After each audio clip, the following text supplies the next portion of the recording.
네, 안녕하세요. 김프로입니다. 어제 방송 후딱 끝내고 키트 2개 제가 사가 와가지고 검사를 했는데 다행히 이제 뭐 음성은 나와서 뭐 코로나는 일단은 좀 아닌 거는 같은데 어제 밤에 진짜 죽는 줄 알았습니다. 몸살기랑 열이 너무 많이 나가지고요.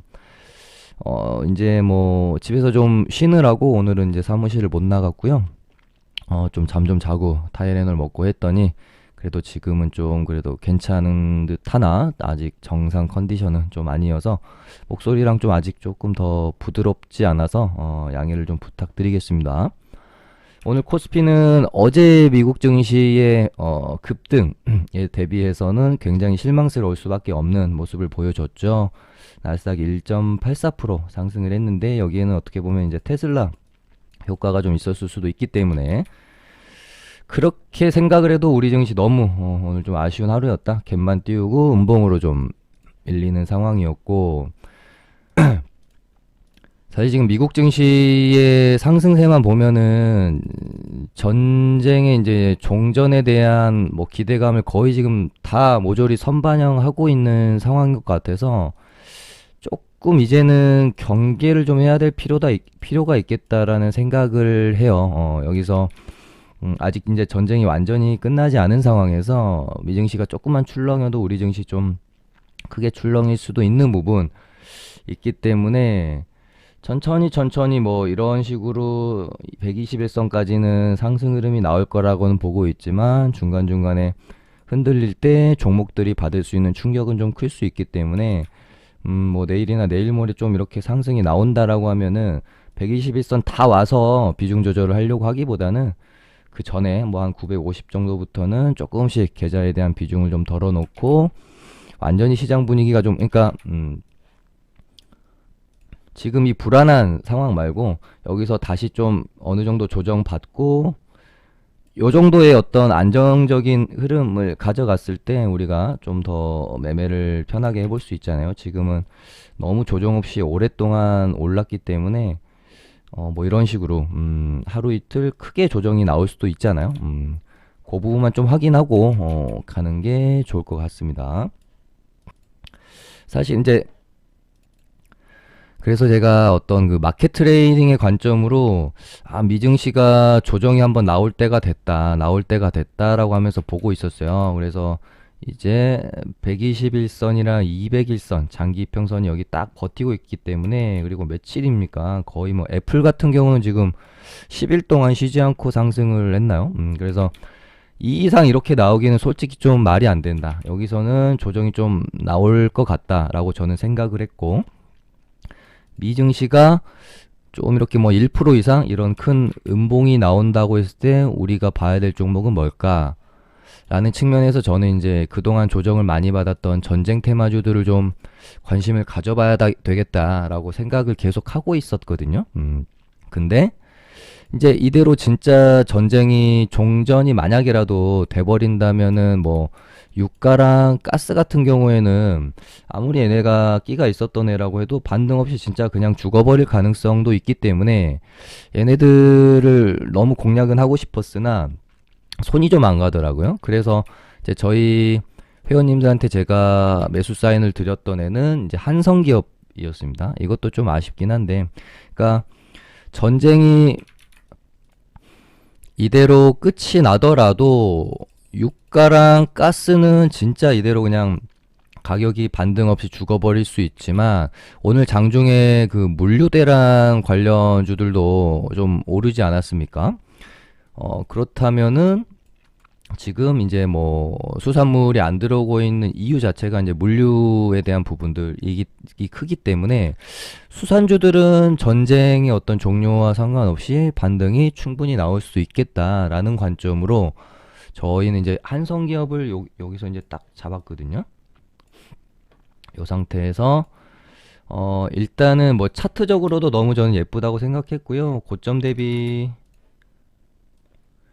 24% 하락한 구간에서 5일선 딱 닫고 반등이 정말 크게 나왔고 그리고 나서 다시 고점 대비 한 24% 가량 이렇게 하락하는 이런 구간에서 오늘 이제 이평선이 보시면은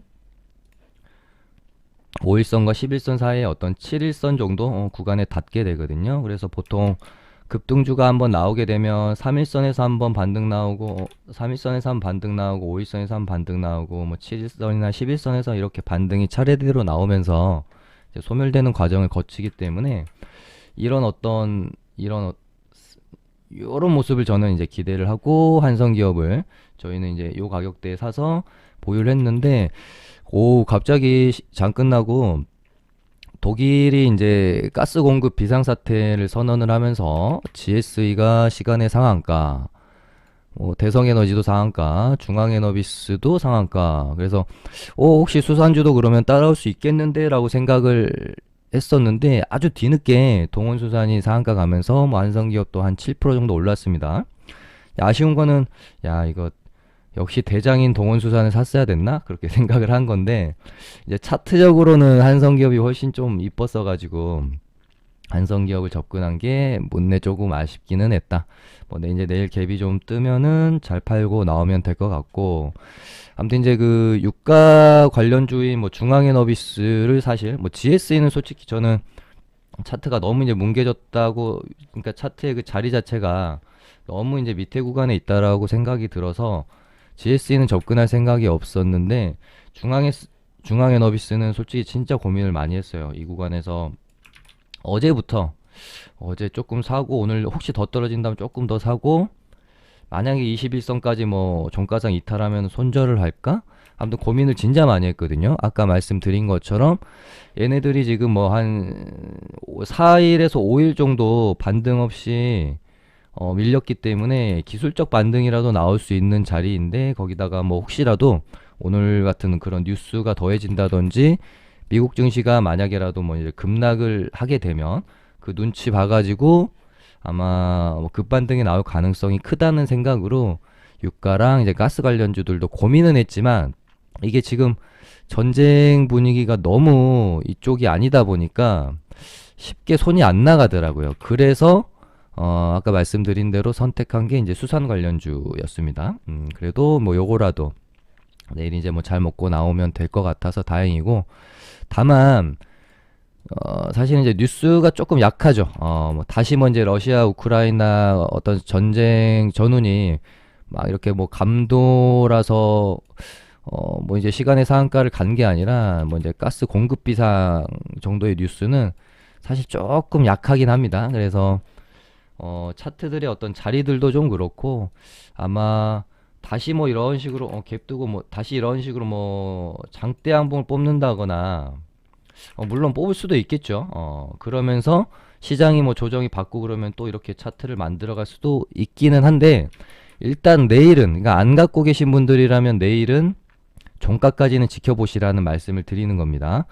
그러니까 시가 뭐 갭 떴을 때 쫓아가지 마시라는 거예요. 차분히 기다리고 있다가 음봉 맞으면은 글렀네 하고 이제 패스하시면 되고 뭐 이렇게 갭 떴다가 이렇게 이제 장대 양봉을 좀 만들면서 마감이 되었을 때 다시 한번 만들어 갈 수도 있겠다 이런 식으로 가다가 이렇게 중앙에너비스도 뭐 여기서 이제 갭 두고 예를 들어 뭐 이렇게 음봉 맞지 않고 이런 식으로 좀 마무리가 되어 주면은 이제 뭐 이런 분위기에서 만약에 시장이 또 조정이 나오게 되면 전쟁 테마주들이 이제 약간 해지 역할을 하면서 힘을 받을 수가 있잖아요. 그래서 뭐 이런 느낌으로 갈 수도 있는 거니까 내일 시가에 너무 무리하게 이 테마들은 따라가시지 않았으면 좋겠습니다. 마지막 반등이 될 수도 있어요. 기술적. 그 다음에 뭐 이제 철강주들도 아까 방금 보여드린 완성기업이랑 뭐 비슷한 맥락일 수는 있습니다. 이렇게 이제 특정 가격대를 두고 이런 식으로 반등이 차례대로 나오는 측면들 얘도 이제 고점에서 쭉 떨어졌다가 반등 쭉 나왔다가 다시 떨어졌다가 또 반등 나왔다가 다시 이제 비슷한 자리에 왔는데 얘 같은 경우는 저는 이제 상한가 종가를 훼손하느냐 훼손하지 않고 여기서 뭐 이런 식으로 이제 돌림 반등이 좀 나오느냐 이 부분을 지켜보려고 하고 있고요. 철강 애들 워낙 한 번씩 튀어 오르면 시원시원하게 좀 가는 애들이라 애들도 뭐 자리가 오면은 한번 접근해보는 거는 괜찮은 것 같고 그다음에 오토엔이 뭐 시간에서 한 2% 빠졌네요.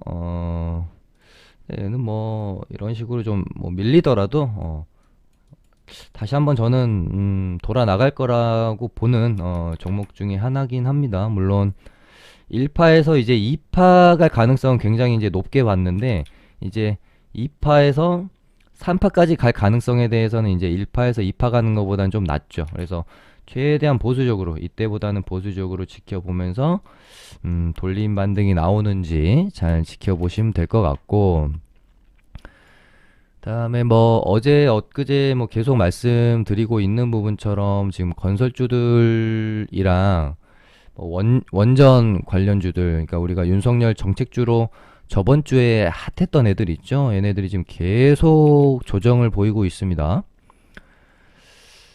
이제 뭐 범양건영 정도만 살짝 이제 뭐 양봉으로 시세를 유지해주고 있기는 하지만, 전체적으로 건설주는 다 같이 분위기가 좀 살아나야 되는 측면이 있어서, 아무튼 뭐 이번 주 정도는 윤석열 정책주들이 뭐 조정을 좀 받고, 혹시 뭐 다음 주쯤 해가지고 반등이 나올 수 있을지 그 부분 좀 지켜봐야 되겠네요.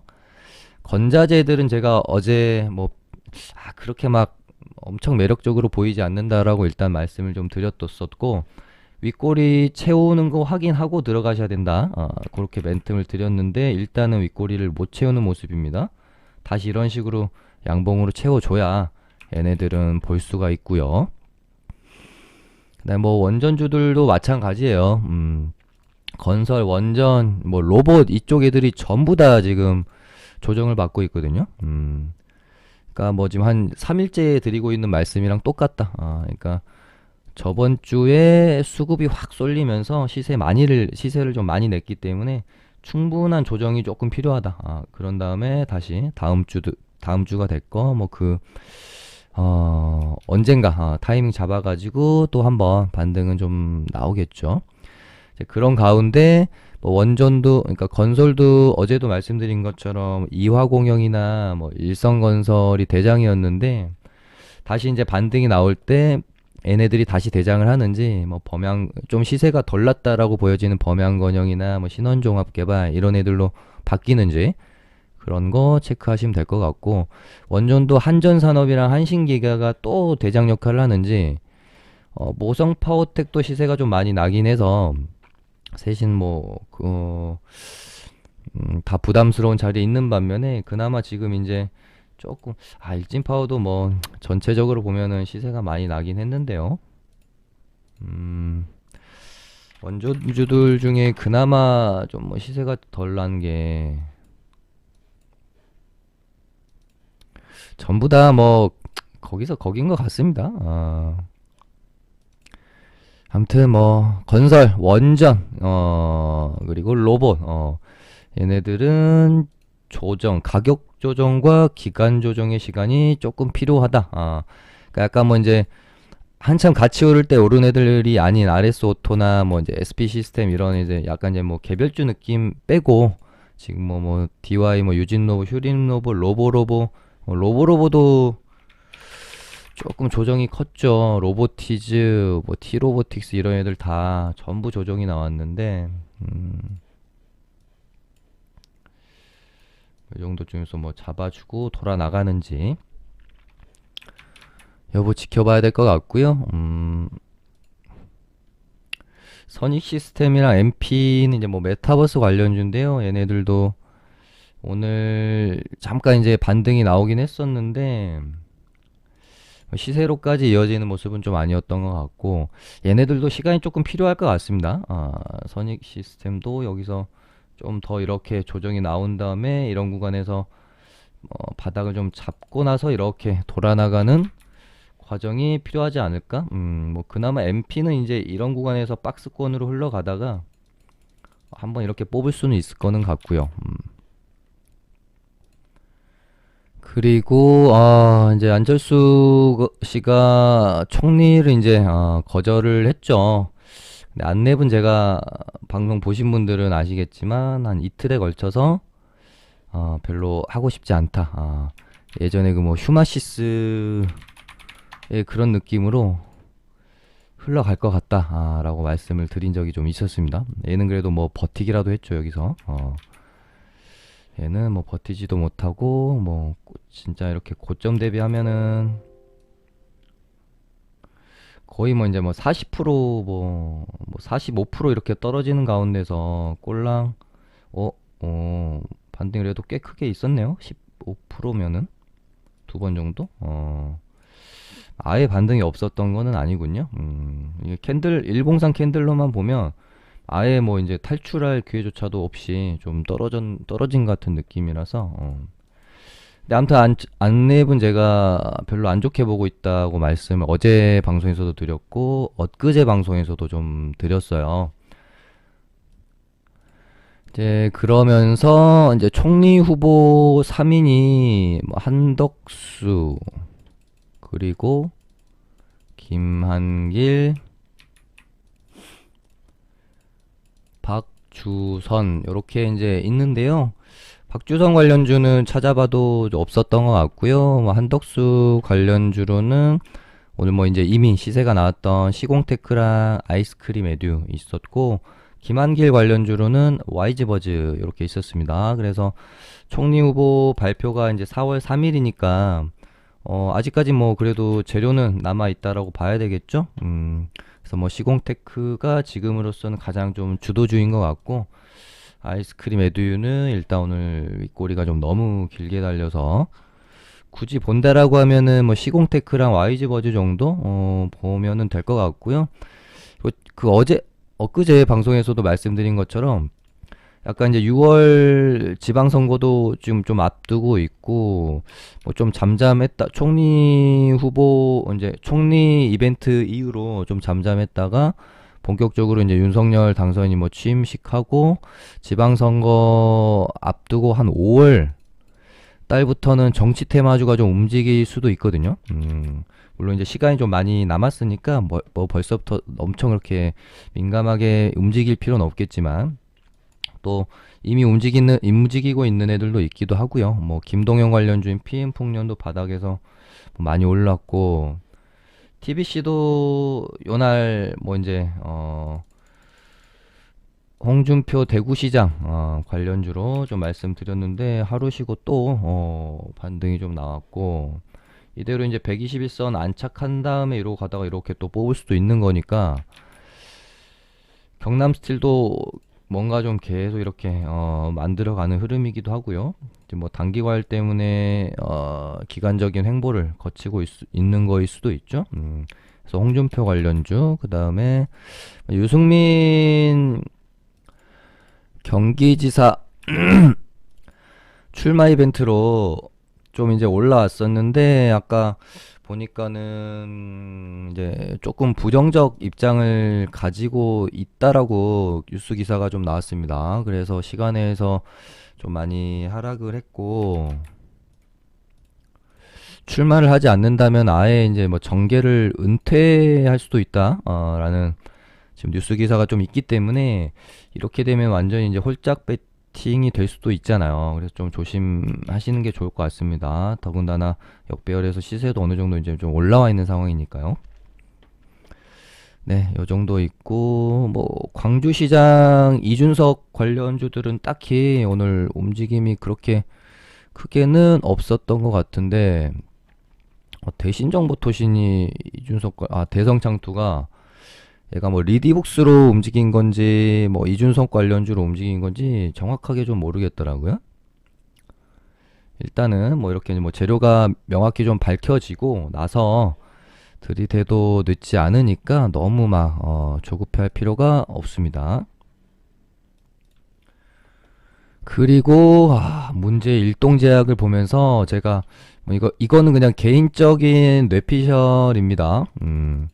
우리가 이제 그 항상 대시세를 냈던 그러니까 대시세를 떠나서 한 시대를 풍미했던 주식들을 제가 하나하나씩 돌아보면서 약간 공통점이라고 해야 될까요? 바이오주인 거는 당연히 뭐 이제 다 아시는 거니까 요거 이제 제껴두고 가장 이제 최근에 기억났던 뭐 이제 뭐 신라젠부터 시작을 해보면 보시면 어떤 출발하는 구간들에 있어서 신라젠이 본격적으로 이제 뭔가 매집이 끝나고 시세가 분출되는 시작점이 보시면 이제 만 원, 1만 원 딱 이 구간 이거든요. 그리고 나서 뭐 이제 얼마까지 올랐죠? 15만 원까지 15배 정도 시세가 났고, 그다음에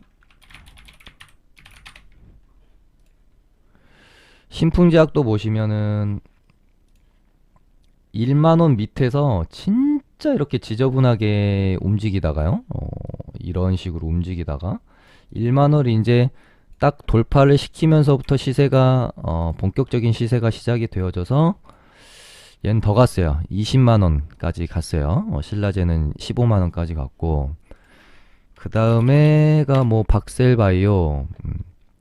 박셀바이오도 여기 딱 보이잖아요. 최저 1225원. 그러니까 얘도 이제 만 원부터 시세가 분출이 시작된 거고, 얘는 더 갔어. 30만 원까지 갔어요. 그럼 이제 뭔가 한 시대를 풍미했던 바이오 주식들의 공통점을 생각해 보면은 뭔가 시세의 출발점이 만 원이었다, 만 원 언저리였다라는 걸 생각해 봤을 때, 아, 항상 이런 것들을 예전에도 저도 생각을 하면서 박셀바이오 다음은 뭐가 있을까? 신풍제약 다음에는 뭐가 그런 뭔가 시세를 낼까? 막 이런 생각을 항상 했거든요. 근데 왜 일동작을 보면서 얘가 될 수도 있겠다는 생각을 못 한 건지 지금에 와서 보니까 좀 아쉽다. 뭐 그런 생각이 들었던 것 같아요. 그래도 이제 그런 생각을 제가 뭐 계속 하면서 일동제약이 그렇게 될 수도 있다라는 생각을 했다면 최소한 여기점부터는 뭔가 수상하다라고 생각을 했을 것 같고, 그러면은 쭉 한번 홀딩을 해가지고 한 100%는 먹었을 수 있을 것 같은데, 아무튼 그러니까 재미로 말씀드리는 거예요. 그래서 일동제약도 어떻게 보면은 본격적인 시세 출발점이 1만 원 근처에서 시작이 되어졌죠. 뭐 그렇다고 해서 일동제약이 뭐 15만 원, 20만 원 간다는 말씀을 드리는 건 아닙니다. 지금 뭔가 재료의 연속성에 대해서 일단은 가장 중요할 텐데, 얘네들이 지들 맘대로 개인들의 어떤 인정하지 않는 시세를 낼 수는 없는 거거든요. 그래서 재료가 가장 중요한데, 뭐 시장 분위기가 어떻게 형성이 될지는 좀 봐야 될 것 같고, 근데 하는 짓거리 보면은 이러다가 진짜 오버슈팅, 찐 오버슈팅이 한 번은 나올 것도 같은 뭐 그런 생각도 들어서, 아, 하지만 또 너무 고점이기도 하고 코로나는 끝나가고 이런 것들이 참 고민이 되는, 그러니까 이제 참 알고도 이 시세를 다 못 먹는다라는 게 그런 것 같습니다. 항상 어떤 불안감을 먹고 계속해서 시세가 이어지니까요. 뭐 신풍제약도 마찬가지죠. 뭐 15만 원을 가기는 했지만 이런 것들을 견딜 수 있는 사람이 누가 있겠어요. 막말로 이거를 견디신 분들은 20만 원에도 절대 못 팝니다. 왜냐하면 이걸 견뎠기 때문에. 반대로 얘기하면 그렇죠. 제가 계속 지금 목이 갈라지고 아파가지고 이제 방송을 계속 이제 정지시키는 횟수가 너무 많아지니까 이것도 너무 깔끔하지 못한 것 같네요. 오늘은 이 정도 하고요. 좋아요 한 번씩 눌러주시고요. 마무리 짓도록 하겠습니다. 감사합니다.